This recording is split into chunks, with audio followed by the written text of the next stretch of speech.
Tuhan dalam hidup kita.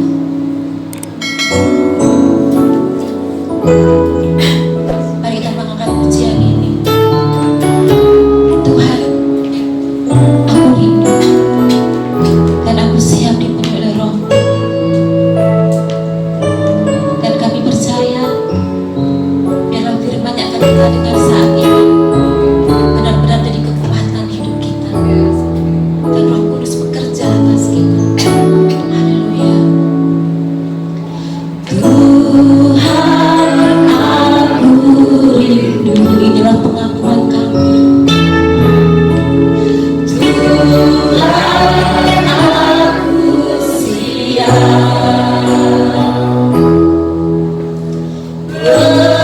penuhi aku dengan Roh-Mu. Ku rindu lawan-Mu. Katakan, Tuhan, aku rindu. Tuhan, aku rindu. Tuhan, aku siap penuhi Roh-Mu dengan Roh-Mu. Ku rindu lawan-Mu.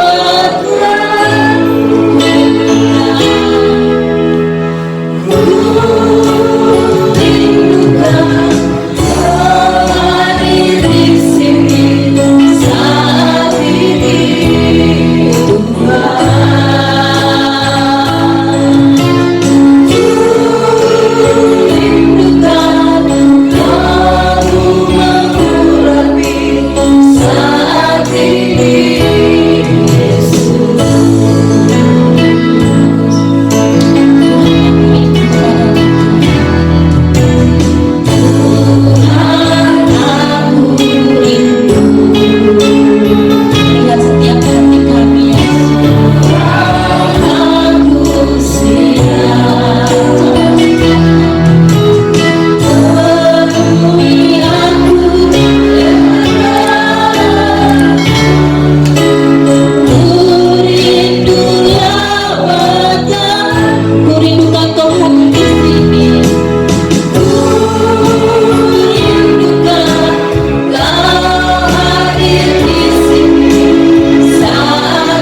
kami ya Tuhan. Roh-Mu hadir atas setiap kehidupan kami, sehingga setiap kami dipenuhi dengan kasih kuasa yang datangnya daripada Tuhan. Makasih ya Tuhan, kalau sebentar kami akan mendengarkan kebenaran firman-Mu. Kasih-Mu akan Kau nyatakan melalui kebenaran firman-Mu. Kau bekerja atas kami semua, sehingga kami boleh dipenuhi oleh Tuhan, dipenuhi oleh Roh-Mu, sehingga kami mengerti maksud Tuhan atas setiap kehidupan kami. Berkati kami, urapi kami semuanya, khususnya hamba-Mu yang kecil dan sangat sederhana ini, ditutup dengan kasih kuasa yang datangnya daripada Tuhan, sehingga dapat setia mengatakan apa yang ingin Tuhan katakan kepada kami semua. Makasih Tuhan Yesus, kami siap mendengarkan firman-Mu. Hanya di dalam nama Tuhan kami Yesus Kristus kami berdoa. Haleluya, amin. Salam Bapak Ibu Saudara yang dikasihi oleh Tuhan. Puji Tuhan, pagi hari ini kembali Tuhan himpunkan kepada setiap kita untuk kita boleh datang bersama-sama menyembah, memuliakan nama Tuhan. Mari Bapak Ibu Saudaraku yang kasih dalam Tuhan, kita akan belajar kebenaran firman Tuhan. Firman Tuhan pada pagi hari ini terambil dari kitab Wahyu pasal yang kedua, ayat yang kedua sampai dengan ayat yang ke-8.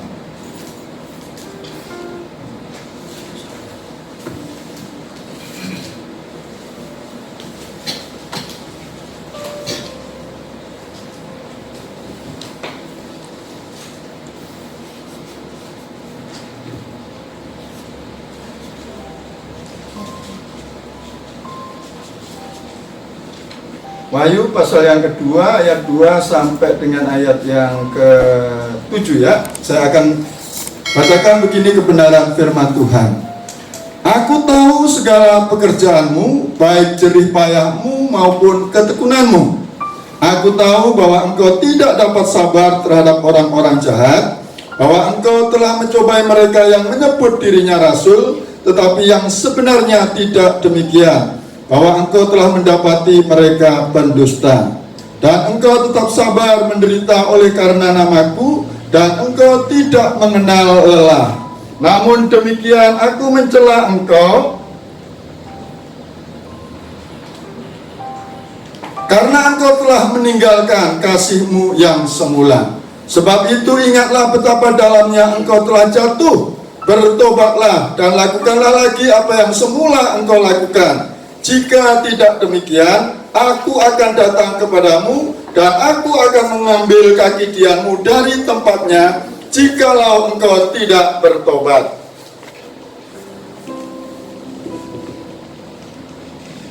Tetapi ini yang ada padamu, yaitu engkau membenci segala perbuatan pengikut-pengikut Nikolaus, yang juga aku benci.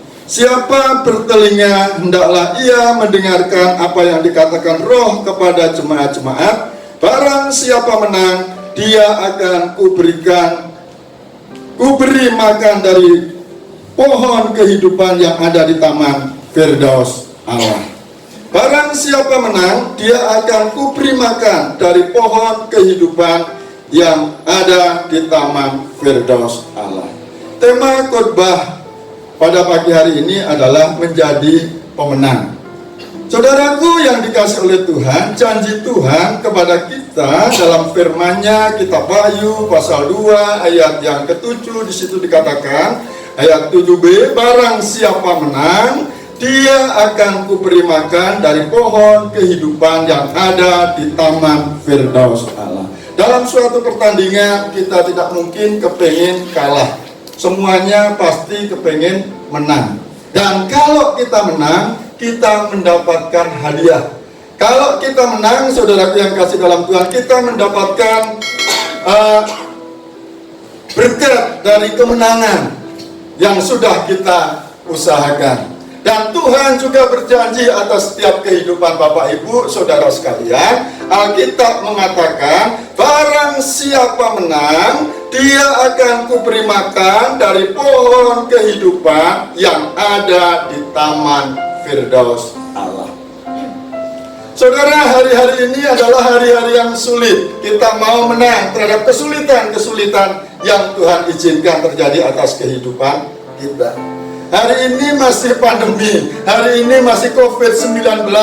Kita mau menang, saudaraku, terhadap COVID-19, ya.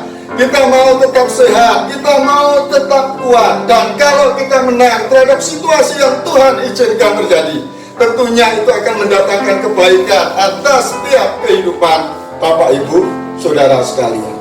Kita semua kepengen menang dalam menghadapi kesulitan ini, dalam menghadapi krisis, dalam menghadapi masalah yang Tuhan izinkan. Kita mau menang. Amin Bapak Ibu. Mari kita belajar dari kitab Efesus ini, bagaimana caranya supaya kita menang dalam situasi apapun yang Tuhan izinkan. Dan kalau kita perhatikan di dalam kitab Efesus, coba perhatikan ayat yang kedua di situ, bagaimana keadaan jemaat di Efesus. Surat ini ditulis oleh Yohanes. Yohanes ketika menulis surat ini ada di dalam pembuangan di Pulau Patmos, tetapi dia menang di dalam kesulitannya.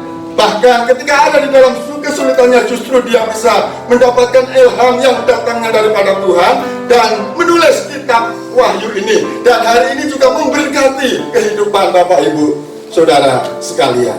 Coba perhatikan ayat yang kedua. Aku tahu segala pekerjaanmu, baik jeripayahmu maupun ketekunanmu. Aku tahu bahwa engkau tidak dapat sabar terhadap orang-orang jahat, bahwa engkau telah mencobai mereka yang menyebut dirinya rasul, tetapi yang sebenarnya tidak demikian, bahwa engkau telah mendapati mereka pendusta. Inilah keadaan jemaat di Efesus pada waktu itu. Jemaat di Efesus, saudaraku yang kasih dalam Tuhan, di situ adalah jemaat yang bekerja keras. Aku tahu segala pekerjaanmu, baik jerih payahmu maupun ketekunanmu. Jadi jemaat ini adalah jemaat yang bukan pemalas, jemaat yang suka bekerja keras. Ya, dia bekerja keras, dia tekun, dia sabar. Tetapi juga kalau kita perhatikan di situ, jemaat di Efesus adalah juga jemaat yang secara ilmu pengetahuan tentang kebenaran firman Tuhan, tentang Alkitab itu juga luar biasa.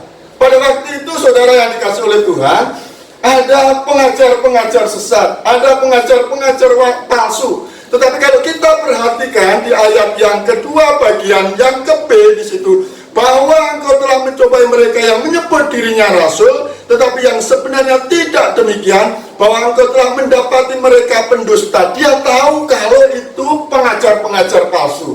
Jemaat di Efesus tahu kalau itu adalah orang-orang yang menyesatkan. Kenapa dia tahu? Karena dia mengerti tentang kebenaran firman Tuhan.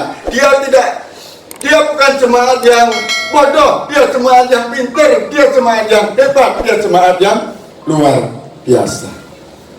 Hebat, saudara yang kasih dalam Tuhan, kalau kita perhatikan di dalam firman Tuhan yang kita perhatikan di sini, khususnya jemaat di Efesus, tidak pemalas, dia bekerja keras, saudara, dia tekun, ya, tekun itu tetap sabar di bawah tekanan. Walaupun situasinya sulit, tantangan ada di dalam kehidupannya, dia tetap kuat, dia tetap tekun, dia tetap sabar menghadapi kesulitan yang ada. Jadi jemaat ini adalah jemaat yang hebat, jemaat ini adalah jemaat yang luar biasa. Jemaat ini juga jemaat sabar, ayat yang ketiga. Dan engkau tetap sabar dan menderita oleh karena namaku, dan engkau tidak mengenal lelah. Dan kita rindu memiliki semangat seperti apa yang ada di dalam jemaat di Efesus. Bekerja keras, tidak pemalas, tekun, sabar, tetapi juga memiliki pengertian yang luar biasa tentang kebenaran firman Tuhan. Dan inilah yang kita rindu-rindukan, inilah yang kita harap-harapkan.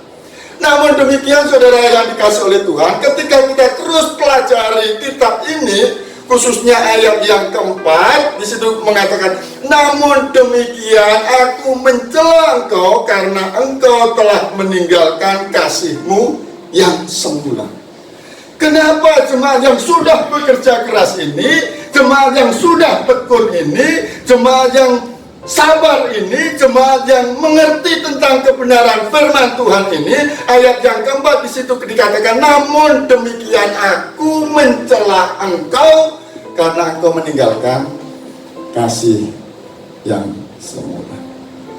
Saudaraku, untuk menjadi pemenang, kerinduan kita adalah supaya kita menjadi pemenang.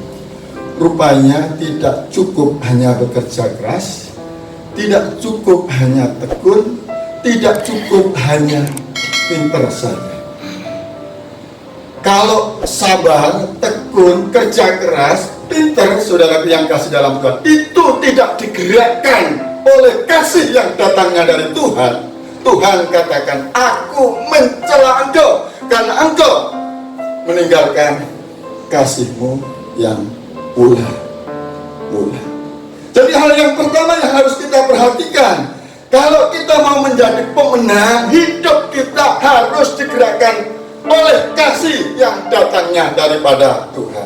Jadi ketika kita bekerja karena digerakkan oleh kasih yang datangnya daripada Tuhan, ketika kita sabar karena digerakkan oleh kasih yang datangnya daripada Tuhan, ketika kita melayani, ketika datang ibadah, menyembah, memuliakan nama Tuhan seperti sekarang ini karena digerakkan oleh kasih yang datangnya daripada Tuhan, bukan hanya sekedar rutinitas saja, bukan karena jadwal saja, tetapi karena roh Tuhan yang menggerakkan atas setiap kehidupan Bapak, Ibu, Saudara sekalian. Jemaat di Efesus memang bekerja keras, jemaat di Efesus memang tekun, jemaat di Efesus memang sabar, saudara yang kasih dalam Tuhan. Tetapi kalau dia tidak digerakkan oleh kasih yang datangnya daripada Tuhan, itu hanya luarnya saja yang kelihatannya hebat, kelihatannya luar biasa, tetapi dalamnya, saudara yang kasih dalam Tuhan, Tuhan tahu semua yang baik, ada yang di luar baik, ada yang baik yang ada di dalam kehidupan setiap kita.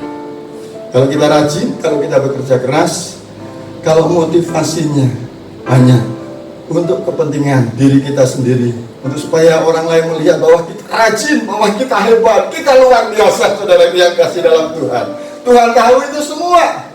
Dan kalau motivasinya hanya itu supaya orang lain memuji kita, supaya orang lain melihat kita itu orang yang hebat, orang yang luar biasa, bukan untuk mempermuliakan nama Tuhan. Tuhan katakan, namun demikian aku mencela engkau karena engkau kehilangan kasih yang mula.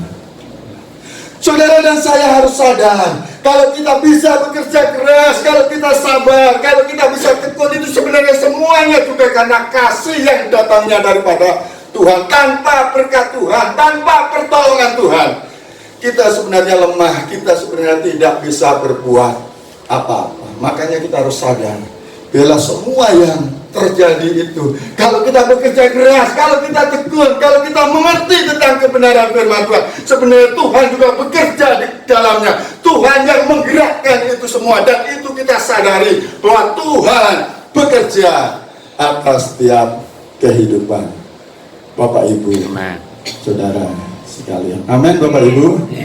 Jadi hal yang pertama, kalau kita mau menang dalam pertandingan di dalam kehidupan ini, hidup kita itu harus digerakkan oleh kasih yang datangnya dari Tuhan. Kasih mula-mula itu harus ada. Kasih semula, kasih yang mula-mula itu bisa diibaratkan seperti kasih dalam suasana jatuh cinta. Jika ada perasaan, jika Bapak Ibu pernah mempunyai kasih seperti ini, tentunya Bapak Ibu tahu dan bisa merasakan suasana kasih ketika sedang jatuh cinta. Bagaimana suasananya? Batinnya itu gimana, saudara? Ketika Bapak Ibu sedang jatuh cinta, ada getaran yang luar biasa. Ada getaran, kadang-kadang apa yang kita lakukan itu tanpa kita pikirkan, mau memberikan sesuatu tanpa kita pikirkan, saudara yang kasih dalam Tuhan. Karena apa? Karena getaran jatuh cinta yang luar biasa terhadap orang atau pribadi yang kita cintai. Dan kalau itu tidak ada di dalam kehidupan kita, kita setia di dalam beribadah kita setia di dalam memuji Tuhan. Tetapi kalau tidak ada getaran karena kasih kita kepada Tuhan, itu hanya di luar saja. Itu rutinitas, saudara yang dikasih oleh Tuhan. Makanya nggak berkenan yang seperti itu. Tuhan mencela hal-hal yang seperti itu. Tetapi kalau ada getaran cinta kita kepada Tuhan, ibadah kita akan hidup, ibadah kita akan memuji, memuliakan nama Tuhan. Karena memang kita memuji, menyembah, memuliakan nama Tuhan didasarkan atas kita mengasihi Tuhan, mencintai Tuhan. Bukan hanya sekedar rutinitas. Dalam segala hal, dalam segala aspek, kalau tidak digerakkan oleh kasih yang datangnya daripada Tuhan, dalam pekerjaan kita, dalam ketekunan kita, dalam kesabaran kita, dalam kita pembelajaran kita akan kebenaran firman Tuhan, sekolah kita, saudara yang kasih dalam Tuhan, Tuhan katakan, namun demikian aku mencela engkau karena engkau kehilangan kasihmu yang mula. Jadi kalau mau menjadi pemenang, yang pertama adalah hidup kita harus digerakkan oleh kasih yang datangnya dari Tuhan. Lalu yang kedua, coba perhatikan ayat yang kelima. Sebab itu ingatlah betapa dalamnya engkau telah jatuh, bertobatlah dan lakukan lagi apa yang semula engkau lakukan. Jika tidak demikian, aku akan datang kepadamu dan aku akan mengambil kaki dianmu dari tempatnya, jikalau engkau tidak bertobat. Yang kedua, harus bertobat. Bertobat itu berhenti dari kebiasaan yang lama. Kalau jalan itu kemarin sudah saya cerita, saya kasih tadi seperti ini, berhenti saudara yang kasih dalam Tuhan, dan berbalik 180 derajat, melakukan yang semula kita lakukan ketika kita mengasihi Tuhan, ketika kita jatuh cinta. Semangat kita, saudara yang kasih dalam Tuhan, hati pikiran kita terarah, ya, terarah kepada Tuhan, melakukan apa yang Tuhan kehendaki atas setiap kehidupan Bapak Ibu Saudara sekalian.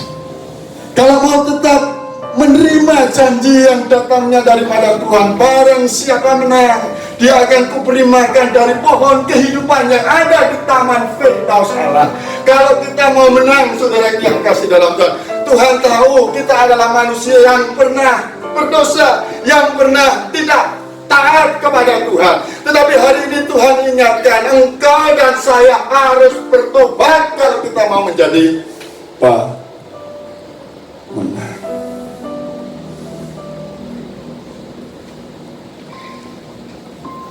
Sebab itu ingatlah betapa dalamnya engkau telah jatuh, bertobatlah dan lakukanlah apa yang semula engkau lakukan. Jika tidak demikian, aku akan datang kepadamu dan aku akan mengambil kaki dianmu dari tempatnya, jikalau engkau tidak bertobat. Tuhan akan mengambil kaki dian. Dulu itu untuk supaya terang itu seperti nggak ada lampu seperti ini, saudara yang kasih lampu. Nggak ada lampu yang bagus-bagus seperti ini, nggak ada petromak. Tetapi yang ada itu semacam kaki dian, yang di atasnya itu ada lilin-lilin, saudara yang kasih dalam Tuhan. Kalau itu diambil, berarti tidak ada terang. Berarti ada di dalam kegelapan. Dan kalau itu terjadi atas setiap kehidupan kita, celakalah orang-orang itu. Dan kita tidak mau itu terjadi atas kehidupan kita semua. Karena kita mau menjadi pemenang, karena kita mau menikmati berkat-berkat yang datangnya daripada Tuhan, karena kita mau bisa, saudara yang kasih dalam Tuhan, lepas dari situasi yang Tuhan izinkan sekarang ini. Kita mau menang terhadap situasi yang Tuhan izinkan, menang terhadap tantangan-tantangan yang Tuhan izinkan. Dan kalau kita mau menang, yang kedua, Tuhan ingatkan kepada kita, kembali kepada kasih-Mu yang mula. Kita harus segera kembali. Kalau selama ini saudaraku yang kasih dalam Tuhan, kita beribadah, kita datang kepada Tuhan, kita memuji Tuhan, tetapi tidak ada getaran hati, kerinduan kita untuk datang menyembah, karena memang kita mengasihi Tuhan. Kita mulai introspeksi diri, refleksi saudaraku yang kasih dalam Tuhan. Jangan-jangan apa yang saya lakukan ini hanya karena tugas saja. Jangan-jangan yang saya lakukan ini hanya karena rutinitas saja. Dan kalau itu terjadi atas setiap kehidupan kita, akan menjadi sia-sia. Kita tidak akan mendapatkan berkat. Ibadah kita juga tidak akan menjadi hidup, tidak memuliakan nama Tuhan. Dan itu jangan-jangan justru kita malah mencuri kemuliaan nama Tuhan, karena kita yang rindu, yang mendapatkan kemuliaan dari orang-orang yang melihat kita. Dan itu tidak baik dampaknya, dan kita tidak menang. Dan kalau kita tidak menang, kita tidak mendapatkan makan dari pohon kehidupan yang ada di Taman Firdaus Allah. Jadi kalau kita mau menjadi pemenang, hidup kita harus digerakkan oleh kasih yang datangnya daripada Tuhan. Yang kedua harus bertobat. Dan yang ketiga, di sini saudaraku yang kasih dalam Tuhan sangat jelas sekali. Ayat yang ke-6.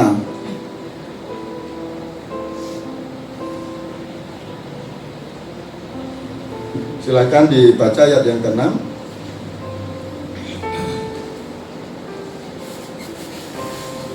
Silakan, saya minta Pak Teguh untuk membaca ayat yang ke-6. Ayat yang ke-6, begini kebenaran firman Tuhan. Tetapi ini yang ada padamu, yaitu engkau membenci segala perbuatan pengikut-pengikut Nikolas yang juga kubenci. Terus ayat yang ke-7. Siapa bertelinga, hendaklah ia mendengarkan apa yang dikatakan Roh kepada jemaat-jemaat. Barang siapa menang, dia akan beri makan dari pohon kehidupan yang ada di Taman Firdaus Allah. Jadi yang ketiga, siapa bertelinga, hendaklah ia mendengarkan apa yang dikatakan Roh kepada jemaat-jemaat. Yang ketiga adalah mendengarkan apa yang dikatakan oleh Tuhan. Dengarkanlah apa yang dikatakan Roh kepada jemaat-jemaat. Dan ini jemaat saudaraku lebih daripada satu. Artinya sebenarnya Tuhan juga mau mengingatkan kepada ada beberapa jemaat, ada 7 jemaat di situ, Smyrna, ada lagi jemaat Philadelphia, dan ada lagi jemaat-jemaat yang lain yang sebenarnya Tuhan mau ingatkan kepada jemaat-jemaat itu juga. Jadi dengarkanlah apa yang dikatakan oleh Roh kepada jemaat, kepada kita, kepada saudara dan saya. Pertanyaannya, apa yang dikatakan Roh kepada jemaat? Saudara yang dikasih oleh Tuhan, sebenarnya kita tidak terlalu jauh untuk menafsirkan ini. Yang dikatakan Tuhan kepada jemaat, yang dikatakan Tuhan kepada kita, sebenarnya kalau kita mau melihat atasnya saja sudah jelas. Tuhan mau mengatakan kepada kita, kembali kepada kasih-Mu yang mula-mula. Tuhan mau mengatakan, bertobat kalau engkau bersalah. Jadi kita harus mendengarkan apa yang dikatakan Tuhan saat ini, pagi ini. Kalau Tuhan mau mengingatkan kita, mengatakan kepada kita, kembali kepada kasih-Mu yang mula-mula, bertobatlah, dengarkanlah apa yang dikatakan Roh itu kepada Bapak, Ibu, Saudara sekalian.